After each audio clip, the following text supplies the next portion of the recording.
Miller, I got to ask, well, two questions. First one, how difficult was it for you not to talk for a while? After the throat thing? Yeah. The worst part was not being able to eat because I couldn't eat like solid food for a while. So talking, yeah, I talk a lot and everybody knows that. So that part was tough. But honestly, the eating was way worse because I lose weight so fast. I didn't eat anything solid, and then I started to try and eat stuff too soon, and then I had to go back to not solid food, and it was an entire thing. But that definitely wasn't fun. It was not the highlight of my fall. Okay, and if I could go back a couple years ago and tell you what this year was going to be like off the field and everything, all the craziness, I mean, can you put in perspective what this has been like for you and just how different it's been? Well, I mean, no one's ever seen a year like this. Not coach, definitely not us. I mean, I've been alive for like 22 years, and there's people who've been alive a lot longer than I have and haven't seen anything like this. This has been nothing like a regular. I mean, no spring ball, no class.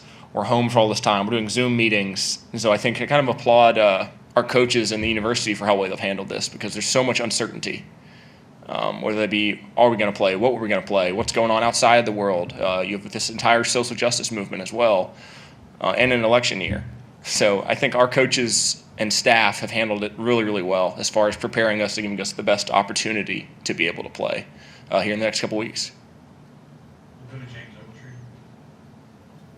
Hey Miller, you talked about Carl, but I wanted to ask you about two other guys, kind of depth guys at tight end, Jaleel and Cam Latu. Just wondering what you saw from them last year and how they're looking in fall camp so far. Yeah, I mean, Cam was a guy who last year, I guess, was really his first year playing tight end. And out of high school, he was one of the most coveted athletes coming out of high school. And so you give him another year in the system to get bigger, faster, stronger, in a new weight room system, which I think has really helped him and everybody from a physical standpoint. But man, he's really developed.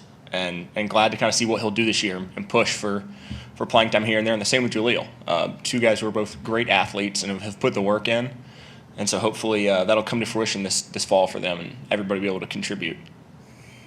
Okay, we'll go to Brett Hudson with us. Please go ahead, Brett. Hey Miller, having been through it a year now, how do you kind of classify or describe the role of the tight end in Sarkisian's offense? And do you think that role will change at all with the addition of Carl and some more experience out of all of you now?